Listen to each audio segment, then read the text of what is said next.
सुनो और याद रखना इस बात को, गौर करें क्या, मेरी तरफ देखे मेरे भाई। एक मकरान शाह बादशाह गुजरा है ईरान का, कुछ नरम दिल था, वो ना सैर करने निकला। दरमियान में पुल आता था, एक दरिया था, उसका पुल था, पुल के उस पार जंगल था, सब्जा था, सैरगाहें बनी हुई थी। बादशाह वहां 2-4 दिन रहने का इरादा किया। जब बादशाह वहां पहुंचता है ना मकरान शाह, तो उसने देखा कि वहां 2-3 दिन क़याम करना है, झील है, सैरगाह है, वहां उसने रुकने का प्रोग्राम बना लिया। बादशाह तो अलहदा उसके लिए रिहाइश थी, सिपाही अलहदा रहते थे। यहाँ तो लोग कहते हैं ना, वो पुलिस को डांटते हैं, पुलिस को पूछते हैं, और भाई पुलिस तो तुम्हारे मतहत होती है, पुलिस तो समझ गई है कि तुम किस तरह उनसे काम लेते हो, उनको तो तुम अपने तहत रखते हो। पुलिस वाले अलहदा रहते थे, उसके साथ जो सिपाही गए हुए थे, गनमैन गए हुए थे। मकरान शाह सैर सपाटे पे रहता था। एक बूढ़ी औरत थी, उसकी एक गाय थी, वो जंगल के अंदर बूढ़ी रहती थी, गाय उसकी वहां चरती रहती थी। शाम को वो गाय घर लौटती, बूढ़ी दूध पी के सो जाती। सिपाही उस बूढ़ी के पास आए, कहने लगे तेरी गाय बड़ी सेहतमंद है, हमारे हाथ बेच दे। बूढ़ी ने कहा मेरे बुढ़ापे का सहारा है, उसका दूध पी के मैं जिंदा हूं, बेचूंगी नहीं। वही वाला काम जो हमारे मुल्क में होता है कि कीमत के साथ जमीन देनी है कि मुफ्त देनी है। जब बड़े आदमी को पसंद आ जाती है तो कहते हैं मोहलत देनी है कि मुफ्त देनी है, तो देनी पड़ती है, गरीब है, क्या करे, मजबूर है, मजलूम है। कहा बूढ़ी औरत से सिपाहियों ने बेच दे, कहा नहीं, कहने लगे नहीं बेचेगी तो हम ले लेंगे। उस औरत की गाय जबरदस्ती सिपाही ज़िबा करके खा गए।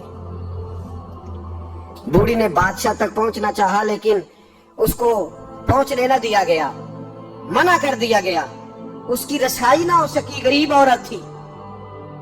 जिस दिन मकरान शाह वापस आ रहे थे ना, सैर करके पुल से गुजर रहे थे, तो किसी ने बूढ़ी से कहा कि बादशाह गुजरेगा। वो छुप के पुल पे बैठ गई, और मकरान शाह जब पुल से गुजरने लगे तो बूढ़ी आगे आई और उसके घोड़े की लगाम पकड़ी। ऐसा जुमला कहा कि मकरान शाह चकरा के जमीन पे गिरा। और बूढ़ी कहने लगी मकरान शाह, तेरे सिपाही मेरी गाय ज़िबा करके खा गए हैं, तू बता उसका हिसाब इस पुल पे खड़े होके देना कि पुल सिराग पे देना है? बता, यहाँ खड़े होके देगा कि वहां खड़े होके देगा? बोल। अरबाब इक़्तिदार, हुकूमत के वानों में बैठने वालों, बताओ ज़ैनब का हिसाब कसूर के चौक में खड़े होके दोगे कि मैदान महशर के चौक में खड़े होके दोगे? बताओ कहाँ हिसाब देना है, यहाँ देना है कि वहां देना है?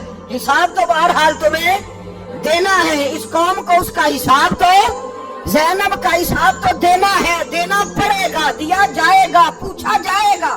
बताओ यहाँ देना है कि वहां देना है? देना तो पड़ेगा। यहाँ दोगे तो हो सकता है कयामत में बच जाओ, और अगर यहाँ नहीं दोगे तो वहां लटका दिए जाओगे, रुस्वा किए जाओगे, पूछा जाएगा। मकरान शाह चकरा के गिरा जमीन पे और गिर के कहने लगा बीबी मैं वहां हिसाब नहीं दे सकता, दो देना यही ले ले, जो लेना यही ले ले, आ जाओ आ जाओ, वक्त है, गुंजाइश है, मोहलत के दिनों में तौबा कर लो, पलट आओ, अल्लाह के हुजूर हाजिर हो जाओ। इस माशरे को सफाई की जरूरत पड़ गई है। इस माशरे में हर आदमी अपना किरदार अदा करे, जालिम के खिलाफ उठे, बेहयाई, फहाशी, उरियानी, बदनिगाही, इसके खिलाफ उठे। हजरत अमीर मुआविया रज़ी अल्लाह ताला अन्हु अपने दौरे हुकूमत में बाहर निकले। एक बीबी बापर्दा औरत बुरके में गली में घूम रही थी, बुरका डाल के। हजरत अमीर मुआविया दौड़ के मस्जिद चले गए, रोने लगे, कहने लगे सहाबा के जमाने में ये औरतें गली में आ गई हैं, हमारे दौर में ही आ गई हैं, कहीं अल्लाह का कहर नाजिल ना हो जाए। हालांकि वो बापर्दा थी बीबी। यहाँ तो बड़ी डटाई के साथ फ्रंट सीट पे बेपर्दा औरत को बिठाया जाता है और दलीलें दी जाती हैं कि हम पढ़ लिख गए, FSC और BSc हमारी तालीम है, हमारे पास अभी ताजी तो कार आई है, तो बताए ना कि जो कार पे बैठी है वो कार की मालकन है। यहाँ तो हर चीज खोल के बयान करना लोगों ने अपने लिए जरूरी समझ लिया है, अपने कल्चर का हिस्सा बना लिया है। खुदारा फाशी के खिलाफ, बेहयाई के खिलाफ, उरियानी के खिलाफ उठो और इस पुल को बांधो। जब तक फाशी रहेगी, उरियानी रहेगी। पाकिस्तान में 10 के करीब बच्चों के साथ रोज ज्यादती होती है। ये आपके कौमी अखबारात की आज सुबह की रिपोर्ट है।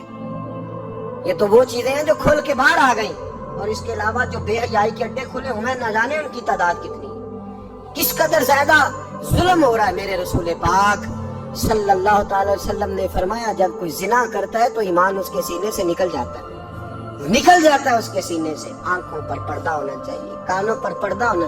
اور اگر زینب کے قتل کے بعد بھی کسی کے موبائل میں گندی تصویر ہے اور اس کے قتل کے بعد بھی بے حیائی کے گانے اس کے موبائل میں ہیں, تو پھر وہ رسن کے آنسو نہ بہائے.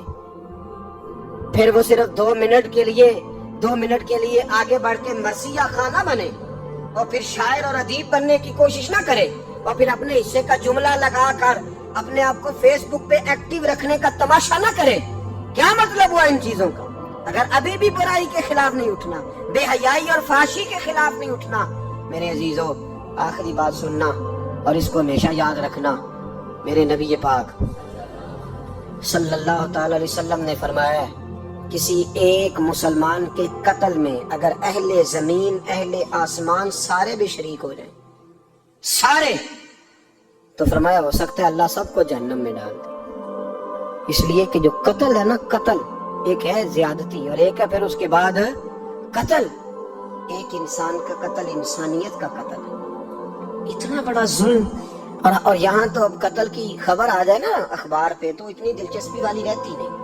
اتنے لوگ قتل ہو گئے, کوئی حرج نہیں ہے. تو ہمارے یہاں تو کسی سیاستدان کی شادی کی خبر آئے گی تو وہ دلچسپی والی ہوگی, اس پر تبصرے ہوں گے, کمنٹس ہوں گے. ایک بندہ مر گیا, ٹھیک ہے, غریب آدمی تھا, قتل ہو گیا, جان چھوٹی, معاذ اللہ, اس پہ کون توجہ کرتا ہے؟